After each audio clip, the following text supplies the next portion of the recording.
Hello, I'm Ed Becker, founder of Growth Right Solutions, and this is our podcast, Who Does That Work? One thing before we start today, everything in this episode came out of real transaction data. This is not opinion, and this is not theory. And some of it is going to be uncomfortable if you own a business you plan to sell someday. I'd rather you be uncomfortable now than surprised later. Let's listen in now as two of our analysts discuss how to get the most from your business when that time comes. So I want you to picture two guys. Let's just call them Bob and Steve. Okay, Bob and Steve. Yeah, and they both own plumbing businesses, Yeah. and they operate in the exact same city. Right. And if you look at their lives, I mean, they are basically mirror images. They both started about 25 years ago. One truck, a lot of sweat, just grinding it out. The classic origin story. Exactly. And today, they both generate the exact same annual revenue. They both post the exact same profit margins at the end of the year. So on paper, they look identical. Totally. They deliver the exact same high quality of work. And honestly, they probably even play golf at the exact same municipal course on Sunday mornings. Right, yeah. To a banker looking at their top line tax returns, or, a customer just walking past their storefronts, these two operations are identical twins. Which brings us to the twist, I'm guessing. Well, massive twist. Yeah. Because next week, both Bob and Steve are going to retire. They're selling their businesses. And this is where something absolutely wild happens. Bob signs his paperwork right. Oh. And he gets handed a check based on 3 times his earnings. Which is, standard for a lot of folks. Right. But Steve signs his paperwork, and his business sells for 10 times its earnings. Wow. Yeah. Why did Steve just make more money for doing the exact same job in the exact same town? I mean, it sounds like a complete breakdown of logic, doesn't it? You hear those numbers and your first instinct is, there has to be a math error. Right. Or somebody got completely swindled. Exactly. But I can tell you, looking at a massive stack of our sources today, which, includes M&A research, lower middle market transaction logs, and transition case studies, this exact discrepancy is happening every single day. It really is. And, I've been running my own firm for a long time. And as you get older, you start looking at the horizon. Yeah, you start talking to your peers. Exactly. And if you're sitting in your truck right now, listening to this deep dive, or you're commuting to your office, you need to understand that this isn't just theory. It's very real. Oh, yeah. I actually know 2 different legal practices with this exact scenario played out. Yeah. Same city, same rough size, Yeah. same basic clientele. And let me guess, completely different exit value. Oh, completely. The valuation gap between them when they sold was actually even wider than that 3-to-10 ratio we just used for Bob and Steve. Wow. It completely blew my mind. Like, how does that even happen? Well, and that brings us to the core mission of our deep dive today. Taking all these transaction logs and case studies, we are going to establish a fundamental thesis. Okay, lay it on us. Every single business owner listening needs to hear this, internalize it, and literally write it on their whiteboard. Here it is. I'm ready. A buyer is not buying your revenue. They're buying how much of your revenue survives you walking out the door. Wow. Okay, let me just repeat that so it really sinks in for you listening. They aren't buying your revenue. They are buying the revenue that survives you walking out the door. Right. I mean, that is a heavy, heavy realization. It is the cold reality of the market. So today, we are going to unpack the actual math behind business valuations across 4 distinct sectors. Sounds good. We are going to uncover the invisible discount that quietly destroys retirements, and we will reveal how the way you run your daily operations is secretly dictating your future sale price. Okay, let's unpack this. Because to prove that thesis that buyers are paying for what survives you, we need to look at the cold, hard numbers. Absolutely. We can't just talk in abstracts. We really need to look at what businesses are actually trading for right now. Yeah, we have to look at the transaction logs. Let's look at the lower middle market. And I think we should start with the trades. We'll do it.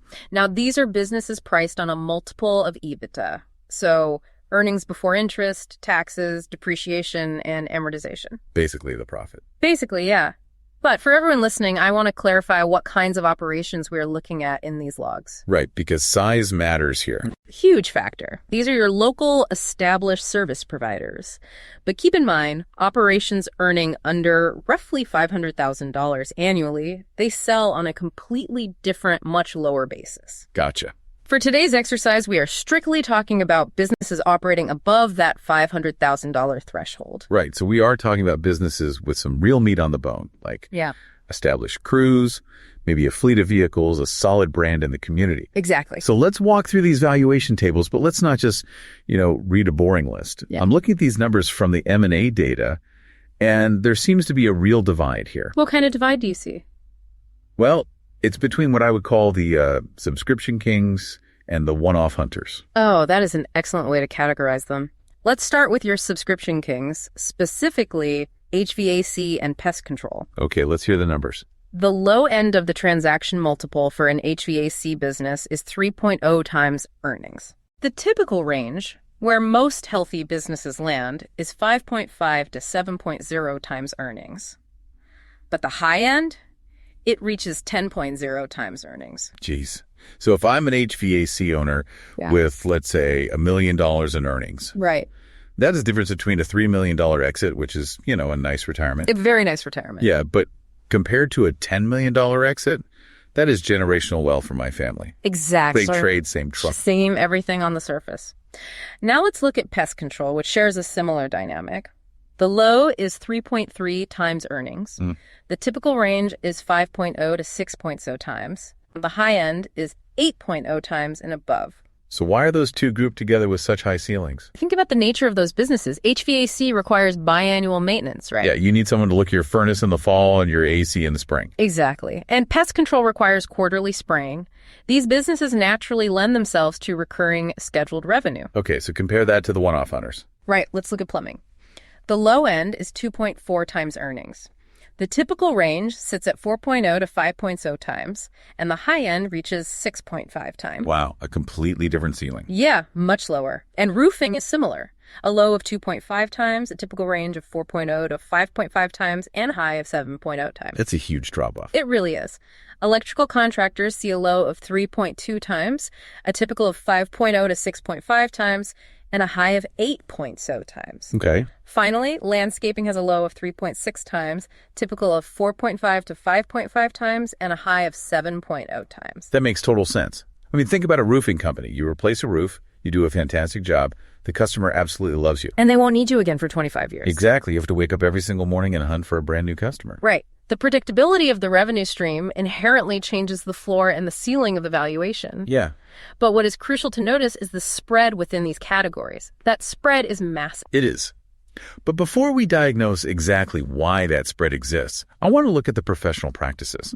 Because this isn't just about guys turning wrenches. Oh, absolutely not. Let's look at accounting. I have a lot of friends who are CPAs, and they always talk about their firms being worth 1 times revenue. Like, that's the golden rule I always hear at cocktail parties. And for a long time, that was the standard benchmark in the accounting profession, especially for, small firm succession where one solo CPA just handed the keys to another solo CPA. Right. But as the industry has consolidated and private equity has entered the space, scale changes things completely. Today, larger firms are priced on earnings multiples, not revenue. Okay. And we see a stark split based on the exact type of work they deliver to their clients. Break that split down for me. What does the data say? If you are looking at pure tax compliance shops, the firms that essentially just grind out tax returns once a year, they sit at 4 to 6 times earnings. Just the once-a-year stuff. Yeah, right. Conversely, practices that are built on recurring monthly advisory work, like fractional CFO services or ongoing strategic planning, they reach 7 to 10 times earnings. Which perfectly mirrors the trades. Yes, exactly. The one-off tax return is the roofing job. The fractional CFO work is the HVAC maintenance contract. Spot on. And in accounting, there is another fascinating factor that drags multiples down called seasonality compression. Seasonality compression, what is that? If more than 50% of an accounting firm's revenue hits between January and April, the multiple shrinks by 0.5 to 1.0 times. Wait, really? Why? I mean, that's tax season. Because buyers discount heavily for that kind of seasonal stress. A business that makes all its money in 90 days and starves for the next 9 months is incredibly difficult to manage. I can imagine. The cash flow is a total roller coaster, employee burnout is astronomical, and if you have one bad tax season, say your server goes down in March, the entire year's profitability is just wiped out. Oh, wow. Yeah. Buyers hate that level of concentrated risk. Okay, here's where it gets really interesting for me, and this is where I think the argument we are making today becomes undeniable.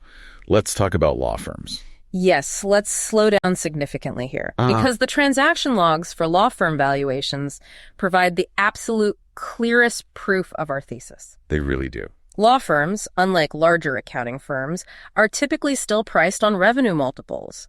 But when you break those multiples down by specific practice areas, the hierarchy is incredibly revealing. Walk me through it from top to bottom. At the very top of the hierarchy, you have estate planning and trusts. These practices sell for 1.0 to 1.5 times revenue. Okay, 1.0 to 1.5 times top line revenue for estate planning. That's the gold standard. Right. What's underneath them? Next is tax law, sitting at 0.9 to 1.4 times revenue. Below that is immigration law, which commands 0.8 to 1.2 times revenue. Okay, we're dropping a bit. Yeah. And then we step down to family law, trading at 0.6 to 1.0 times revenue. After that, we drop sharply down to criminal defense, which sells for just 0.3 to 0.6 times revenue. And at the very bottom of the table, sitting dead last, is personal injury, trading at 0.3 to 0.7 times revenue. Let's just pause here. I have to point out how insane this is on paper. It is wild. These are the exact same profession. An estate planning attorney and a personal injury attorney share the exact same state bar license. They suffer through the exact same law school curriculum. They go to the exact same courthouse. They might literally rent office space on the exact same floor of the exact same building downtown. Yeah, they could be neighbors. Why in the world is one worth 5 times more than the other? Think back to our core thesis. It all comes back to what the buyer is actually acquiring. An estate planning practice is built on a vault of ongoing trusts, generational relationships, and predictable corporate updates. Right. If the founding partner retires, the client's children just want the trust executed properly. They don't care which specific lawyer does the paperwork, as long as the firm holds the documents. That makes sense. That work transfers seamlessly to a new lawyer. The client is tied to the firm, not the face. Precisely.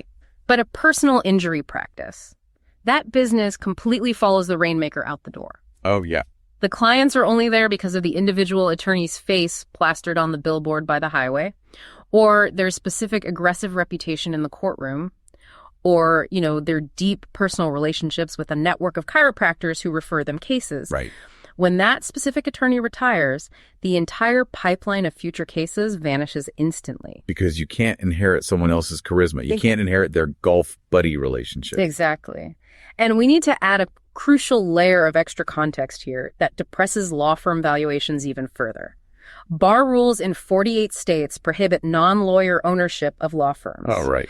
Only Arizona and Utah are exceptions to this regulatory rule. So a private equity firm from New York can't just swoop in, buy up a dozen personal injury firms in Ohio, and consolidate them to make a profit. They cannot. That regulatory restriction artificially collapses the entire pool of potential buyers. You can only sell a law firm to another licensed lawyer. Wow, that's a tiny market. It really is. And when you shrink the demand pool that drastically, multiples across the board are naturally depressed compared to unregulated industries like the trades. Makes total sense. Okay, let's round out our 4 sectors. We did trades, accounting, and law. What about consulting and professional services? In consulting, we can essentially trace the evolution of a firm's value based on how much the founder works. Okay, break that down. If you are a solo practitioner, maybe a specialized marketing consultant, and you are delivering all the work personally, you are looking at 2 to 3 times sellers' discretionary earnings. Right, because you are the product. Exactly. If you scale up to a small team of 3 or 4 people, you move to 3 to 5 times earnings. If you become a project-based strategy boutique, you sit in the 4 to 5 times range. And how do you break out of that mid-tier? Firms that secure retainers and build an established bench of talent, meaning junior and mid-level consultants who can deliver the work entirely without the founder's involvement, they jump to 5 to 8 times earnings. Okay, so looking at all of this, the trades, the accountants, the lawyers, the consultants, I'm seeing a massive glaring pattern here. What's the pattern? Inside every single one of these data tables, the spread within the category is wider than the average difference between the categories. Explain what you mean by that for the listener. Well, the gap between a poorly run HVAC company selling for 3x and a highly systemized HVAC company selling for 10x is vastly larger than the difference between an average HVAC company and an average electrical company. Yes. That is the unifying observation across all of our sources today. Whatever explains that massive spread within the industries matters infinitely more than what industry you happen to be in. So what does explain it? If the industry itself doesn't dictate the price, what is the anchor? What drags a fundamentally profitable business to the absolute bottom of its respective range? It comes down to a concept called owner dependency. Owner dependency is the single most common reason a business sells for less than the owner expected. Owner dependency. Yes. It is the invisible discount that nobody sees coming until they are sitting across a mahogany table from a buyer looking at a letter of intent. Okay, let's slow this down. I want to work this math out loud for the listener, because when you just toss around phrases like turn off the multiple, it sounds like Wall Street jargon. Right. It doesn't sound real. Exactly. It doesn't sound scary. But we are talking about people's life savings here. Let's use real dollars. I agree. Let's walk through it step by step. Imagine a business owner who has spent 2 decades building a solid, healthy company. Let's say this business is earning $800,000 a year in pure profit. Okay. Based on the industry average, a standard fair valuation would be a 5-time multiple. Okay, give me a second. I want to make sure the weight of this hits. Yeah. $800,000 in earnings. Yep. Multiplied by 5. Right. That gives us a valuation of $4 million. So this owner goes to bed thinking, I have a $4 million asset. I'm going to buy the beach house, pay for the grandkids' college, and play golf until I drop. That is the baseline expectation. But then the buyer comes in and conducts their due diligence. Right, they pop the hood. Exactly. And over the course of a few weeks, the buyer realizes that the owner is heavily involved in daily operations. The owner holds the relationships with the biggest clients. The owner is the only one who knows how to price the most complicated jobs. The load-bearing wall analogy. Exactly. The buyer looks at this beautiful house, goes into the basement, and realizes the owner is the central load-bearing pillar. If they pull the owner out, the roof caves in. Oh, man. Buyers do not pay premium prices for houses they have to rebuild. Because of this owner dependency, the buyer adjusts their offer. They don't walk away entirely, but they take just one single turn off the multiple. They drop it from 5x to 4x. So we take that exact same $800,000 in earnings, but now we multiply it by 4 instead of 5. Which brings the final sale price down to $3.2 million. Let's just sit with that for a second. That is $800,000 of the owner's retirement vanished, evaporated into thin air. Just gone. And the most heartbreaking part is that it vanished for reasons that have absolutely nothing to do with their revenue. It has nothing to do with their profit margin and nothing to do with the high quality of their work. It is purely because of how they chose to operate their back office on a daily basis. It is a devastating realization for a seller to experience in real time. And what's fascinating when you read through the M&A transaction logs is that this identical discount appears across all 4 of our sectors. Really? Yeah, the buyers just use 4 different vocabularies to describe the exact same problem. Give me the translations. When a private equity guy looks at an HVAC company, how do they say owner dependency in the trades? In the trades, they say the founder is the rainmaker, the lead estimator, and holds the personal relationships with the top 10 commercial customers. Right. If that founder retires, the buyer has no idea if those top 10 commercial accounts will stay. No. They don't know if the junior estimators can price jobs accurately without the founder looking over their shoulder. That lack of transferability is owner dependency. What about accounting? How do they frame it? In accounting, the vocabulary is production capacity. The discount is applied because the seller literally is the entire production capacity of the firm. They are the machine. Exactly. Yeah. They are the only one capable of reviewing the complex corporate returns or advising the high net worth clients. Furthermore, if you have an aging partner group where everyone in leadership is over the age of 60, that compresses the multiple drastically. Because the buyer knows the entire brain trust is about to walk out the door simultaneously. Precisely. You aren't buying a firm, you are buying an impending leadership vacuum. And in law, we already touched on it with the personal injury example, but it's rainmaker dependency, right? Yes, rainmaker dependency puts personal injury at the bottom. But even in corporate law or estate planning, client concentration brings a massive discount. Client concentration. If a law firm's top 3 clients account for 40% or more of their total revenue, the buyer sees that as a catastrophic risk tied directly to the current owner's personal relationships. And finally, consulting. How do they say it there? In consulting, the language revolves around intellectual capital. Firms that rely on the bespoke intellectual capital of just 2 or 3 founding partners price at the very bottom of the market. Makes sense. Firms that have taken that intellectual capital and systematized its delivery across a deep, capable bench of junior consultants price at the top. So what does this all mean for you, the listener, who is sweating over payroll right now? The harsh truth. The reality check that every single owner must face before they ever speak to a broker is this. The buyer is not purchasing a business. They are purchasing a job that currently depends on a person who is leaving. I have to tell you, as someone who has run a business for 25 years, I recognize myself in that description. It's very common. It is so incredibly hard to let go of daily control. You build this thing from the ground up out of nothing. You know every client's kids' names. You know exactly how to price the tricky jobs because you made all the mistakes a decade ago. The habit of holding all that close to your chest is 25 years deep. It feels like protecting your baby. It is entirely natural. It is exactly how you survived and grew in the early scrappy days. You had to wear every hat.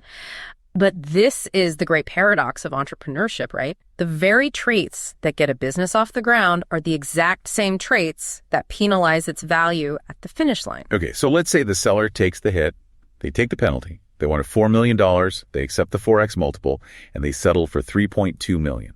Okay. At the very least, they get to take that $3.2 million, put it in their checking account on a Friday afternoon, and walk away to a beach on Monday morning, right? Whoa. Wait, what do you mean no? And this is where the situation goes from disappointing to actively hostile.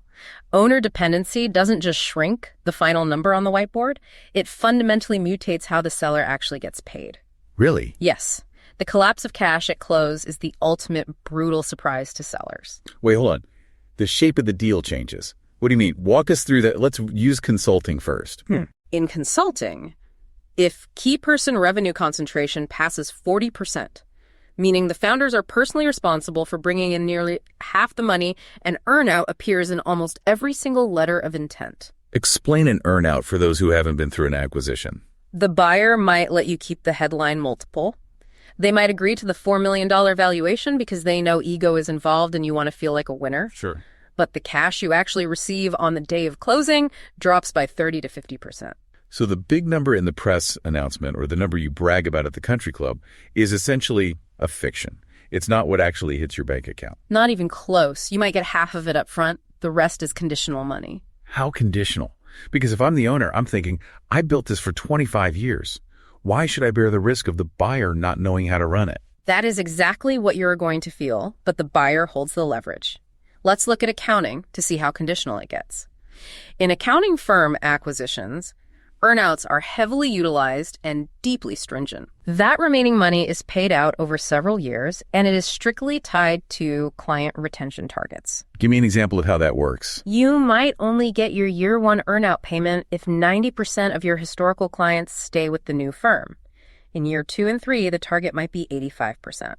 And do sellers actually hit those targets? Because clients hate change. Realistically, no. Sellers typically only collect between 60 to 85% of that fractional earnout.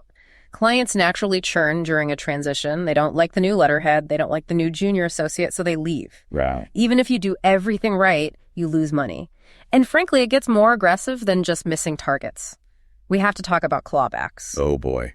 Callbacks. I can feel my blood pressure rising already on behalf of business owners everywhere. Buyers underwrite these deals, assuming the partners are going to stay on board for several years to manage the transition and babysit the client relationships. If you decide you want to retire early and don't stay, or if client retention drops significantly below the modeled threshold, it triggers clawbacks. Wait, what does it actually mean? The buyer can literally demand cash back from you, or simply cancel your future payments entirely. So let me get this straight. I sell my life's work. A new corporate entity takes over.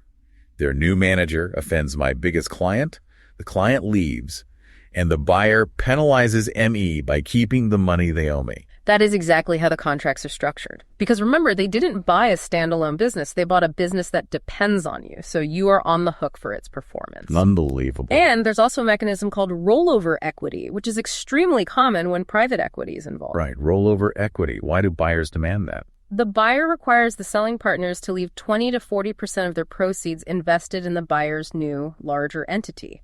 That equity vests over years. Okay, but why? The buyer does this for one simple reason. They want you trapped in the same boat, rowing in the exact same direction. It is an insurance policy for the buyer's debt. They ensure you have massive skin in the game, so you remain highly motivated to keep your old business performing after they take it over. What about the personal injury lawyers? You said they were at the absolute bottom of the multiple table anyway. What does their deal structure look like? Frequently, personal injury firms aren't even purchased outright in the traditional sense. What do you mean? The buyer doesn't hand over a massive lump sum at closing. Instead, the seller just gets a base salary plus a percentage of their historical book of business as those specific cases actually close and settle over the next 3 to 5 years. So they don't even get an exit. Yeah. It's essentially just an employment contract with a glorified commission structure on their old files. Precisely. So let me summarize this sobering reality. You don't just get less money because of owner dependency, you get the money much later. You only get the money if the clients decide to stay. And perhaps worst of all, for someone whose entire goal was to retire, you have to spend the next several years working as a subordinate employer for the person who just bought your company. If that doesn't wake you up, nothing will. The honest reality of the lower middle market transition is brutal. If you want to walk away clean, with cash in hand, you cannot be the load-bearing pillar of the business. Absolutely not. Okay, we've spent a lot of time on the stick. That is a heavy, heavy stick. Let's talk about the carrot. We know what destroys value. Now, how do businesses push to the top of those multiplier ranges? How does an HVAC owner actually get that 10x exit instead of the 3x exit? It is all about one concept, and that is the power of predictability. Predictability. Right. Recurring revenue is the strongest single driver of valuation in every sector we've discussed today. A dollar arriving passively on a signed contract is fundamentally worth substantially more to a buyer than a dollar you have to hunt down from a one-time job. Give me the exact figures on that predictability. What does it look like across these industries? Let's start with the trades. They need service agreement density. For an HVAC business, if 40% or more of your total revenue comes from recurring maintenance agreements, you hit that top range of the multiplier. 30%, okay. For pest control, because the service is inherently recurring by design, you need 80% or more of your revenue on subscription to command the premium pricing. That makes total sense from a buyer's perspective. Yeah. Knowing you have guaranteed cash flow in February when absolutely no one's air conditioning is breaking down is a massive de-risking factor. Huge. What about the professional services? In accounting, we mentioned the jump from a 4x multiple to a 7x or 10x multiple. That happens precisely when a firm shifts from one-off reactive tax compliance to recurring proactive monthly advisory work. Right. In consulting, obtaining monthly retainers pushes your multiple up by 0.5 to 1.0 times. Securing multi-year contracts adds another 0.5 to 1.0 times on top of that. It aligns perfectly with the other three. The practice areas at the top of the valuation table, like estate planning and corporate tax, inherently possess predictable, repeat work from a highly stable client base. Now, I have to push back here. I am going to represent the tired, overworked business owner right now. Please do. Having a mountain of recurring revenue sounds fantastic on a deep dive like this. It sounds great in a textbook, but out in the real world, managing recurring revenue is an absolute, unmitigated administrative nightmare. You are entirely correct. It is a massive operational burden. Recurring revenue is not sold once and forgotten. Exactly. It must be serviced, it must be renewed, it must be tracked, scheduled, reminded, invoiced, and chased for payment month after month, year after year, forever. It is incredibly repetitive, high-volume work. Exactly. And the danger is, when the team gets busy when it's the middle of July for an HVAC crew and everyone's AC is breaking, or it's the first week of April for an accounting firm, this administrative tracking is the very first thing to slide off the desk. It always is. Service agreements lapse quietly, simply because nobody on staff had the time to pick up the phone and make a reminder call. That is the breaking point for most businesses. Relying on humans to manage this volume of repetitive tracking is costly, inefficient, and highly prone to failure. Tell me about it. Let's look at the data context from our case studies. Relying on human staff for manual data entry costs teams roughly 5.5 hours weekly per representative. 5.5 hours a week just keying in data. Yes. Furthermore, human beings naturally make errors. The baseline is about a 1% error rate in manual data entry. Now, 1% doesn't sound terrible at first glance. If I get a 99 on a test, I'm thrilled. It doesn't sound terrible until you think about volume. As data volume grows, that 1% error rate compounds into hundreds of missing client records, dozens of lapsed contracts, and constant billing errors. Oh, yeah. This introduces what is known in operational circles as the 110-100 rule of data quality. The 110-100 rule. Break that down. It costs roughly $1 in terms of time and effort to verify and ensure data quality at the point of entry. Okay, $1 to get it right. Right. If you make a mistake, it costs $10 to correct that mistake after it has been entered into the system and caught later. That jumps quick. And it costs $100 for unresolved issues that lead to catastrophic failure, like a lapsed high-value service contract, a botched invoice, or a permanently lost client. Okay, so recurring revenue is the holy grail for a massive valuation exit, but it inherently requires airtight back-office operations to actually maintain. Which brings us to a fascinating point about the buyer's perspective during due diligence. Yes, let's talk about that. If recurring revenue and clean operations create all this value, how does the buyer verify they actually exist? To understand the buyer's mindset, we need to look at the tale of two firms. Let's do it. I'll set the scene for you listening. Imagine two firms. Just like Bob and Steve from our intro, they are identical in revenue, identical in profit. They have the exact same client roster, and they produce the exact same quality of work. Okay, Firm A and Firm B. Right. Now in Firm A, the customer history, the job records, the historical pricing decisions, and all the contract renewal dates sit in structured, consistent, complete digital records. A total stranger, a buyer from a private equity firm, could walk off the street, sit at a desk, and understand exactly what is happening in Firm A without ever speaking to the owner. And what does Firm B look like? In Firm B, that exact same valuable information exists, but it lives completely scattered. Some of it is in a physical filing cabinet from 2018. Some of it is spread across 3 different manual tracking files on the office manager's desktop. Some of it is buried in messaging applications on the owner's personal cell phone. I've seen that so many times. And a terrifying amount of it just lives purely in the owner's memory. From a buyer's perspective, the difference between Firm A and Firm B is night and day. Firm A can prove what it says. They can pull a report and validate their recurring revenue down to the penny. Firm B requires the buyer to take a massive leap of faith.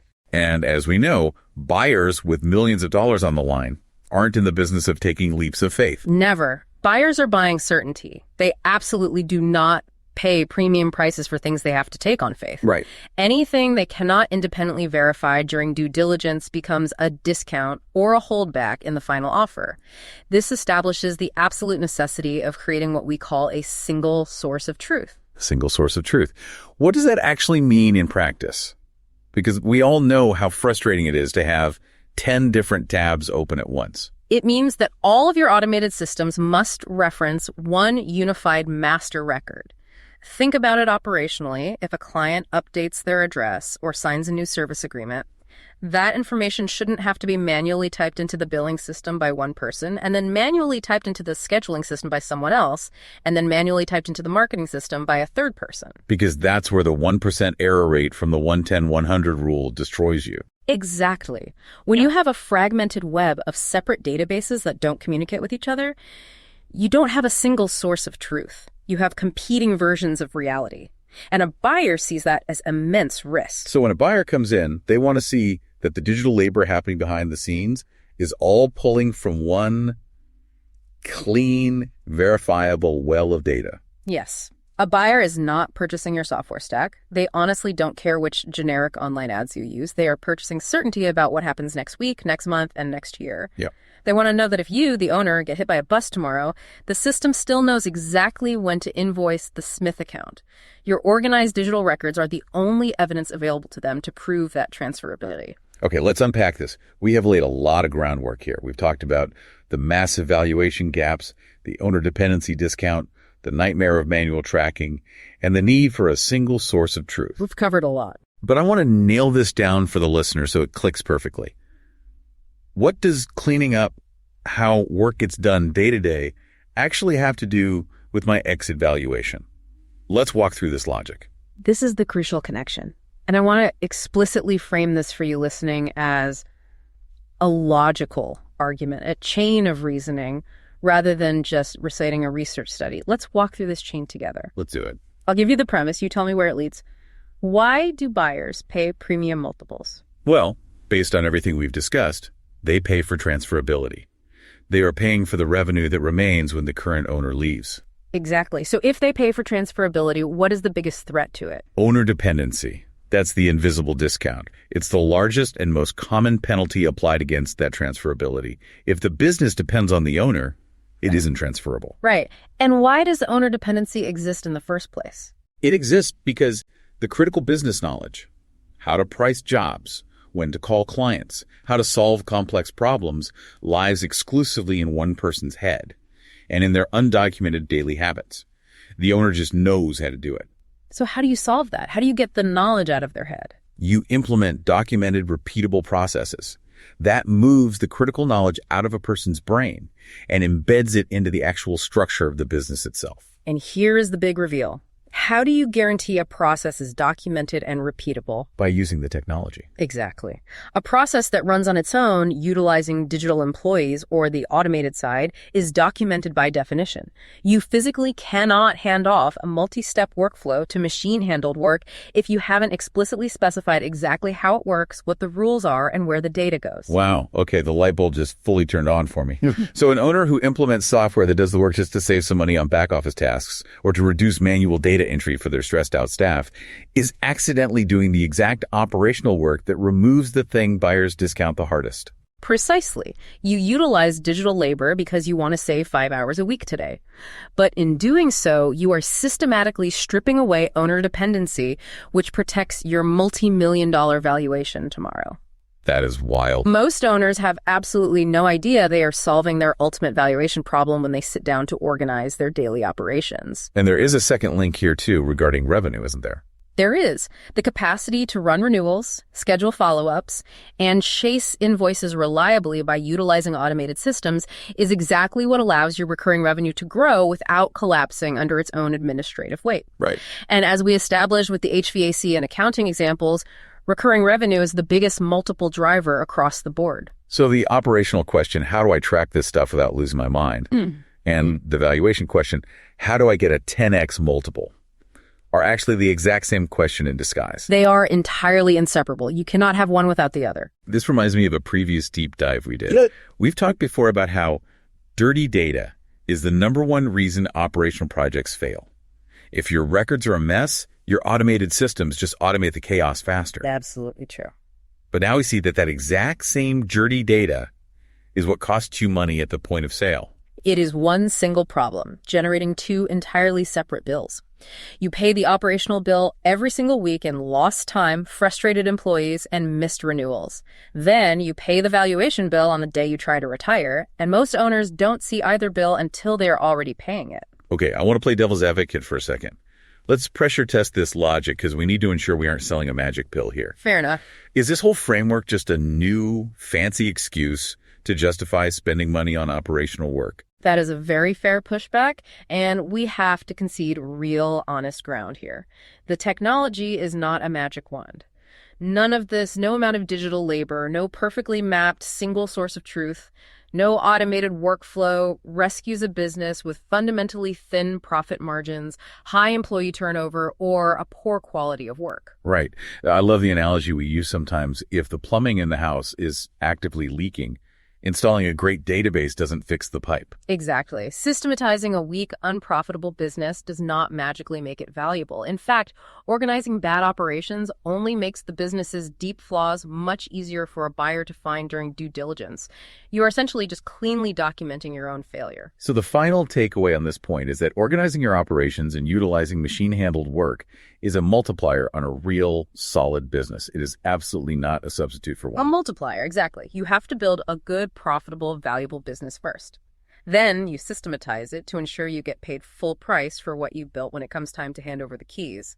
This has been a massive mindset shift. I'm sitting here playing the role of the stressed out owner. I came into this deep dive worried about next month's payroll, trying to figure out how to get my techs to stop doing manual tracking on their phones. Right. But I am leaving thinking about a massive financial number, my ultimate exit valuation that I had never previously connected to how my front office runs on a random Tuesday afternoon. It changes how you view every single administrative task in your building. It elevates operations from a chore to a valuation strategy. It really does. And I want to leave you, the listener, with a final provocative thought to mull over. We've talked a lot about walking away, but let's twist the scenario to make it real. Okay. If you had to walk away from your business for 90 days starting tomorrow, which specific revenue stream would completely vanish first? Ooh, that's a tough question. Right. Because whatever that spot is, the exact spot where the money stops flowing, if you weren't standing there, that is the exact spot your future buyer is going to discount. That is a brilliant and revealing question. Oh. And that is exactly the spot where you need to start implementing process and automated systems today. To that end, we have two clear, plain invitations for you. Yeah, let's hear them. And there is absolutely no high-pressure sales pitch here, just an opportunity to explore this further with experts who do this every day. First, you can book a working session with Ed Becker, the founder of Growth Right Solutions. A great opportunity. In that session, you will walk through your specific operation and find out whether and exactly where any of this operational technology fits your unique business.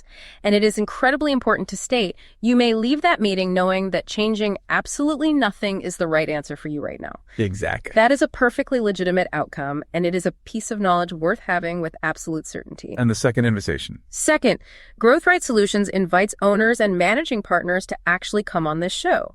We invite you to walk through your operation with us on camera for an hour. That would be amazing. In exchange, you get a written map of where your operational hours actually go and your own copy of the finished video to use however you like. And don't worry, nothing proprietary or confidential is asked for or discussed. It's purely an operational mapping exercise. Whether you run a contracting business, an accounting practice, a law firm, or a consultancy, we want to hear from you. Reach out to Growth Right Solutions. Remember that competitor question. Figure out what breaks when you step away and start building the bridge to fix it. You can find all the information to book a session or apply for the show in the show notes. Just head over to growthright.solutions. Again, to connect with Ed Becker and the team, go to growthright.solutions.